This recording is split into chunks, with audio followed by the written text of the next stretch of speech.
Today in this video, I'll teach you guys how to blur the background of your images like a pro. Without further ado, let's go! Open your image in Photoshop. Go to the Layers panel and unlock the layer. Then, duplicate the layer by selecting it and pressing Ctrl+J. Next, we will select the main subject of our image using a selection tool.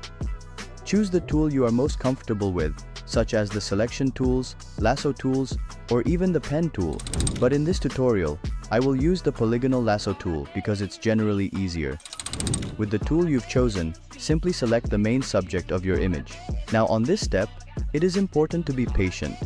You can use the quick selection tool, but if you want it to be more precise, you can also do it manually, like what I am doing. It doesn't have to be perfect, but try to be as accurate as you can. By the way, I made a video about selection tools too. Check it out if you want. Once you've finished making a selection, go to the Layers panel and create a layer mask. This will remove everything except the subject you selected. As you can see, we have two layers, the subject and the background. Select the background layer, then go to the menu bar, find Filters, and choose Field Blur. Right there. After clicking the filter, a new interface will open. Set the field blur to around 7 pixels, then add a tilt shift blur.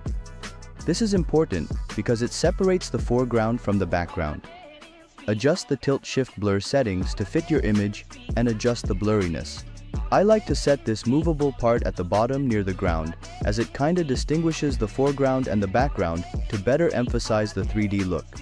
And one more important thing to note is that make sure only the field blur and tilt shift blur are marked as checked over here. Once you're happy with the settings, click OK, and there you go. You've just learned how to blur the background of your images. To tidy up your layers, you can select both and create a smart object. That's it. If this video somehow helped you in any way, please don't forget to hit subscribe and like, as it really does help me a lot. Thanks for watching and peace.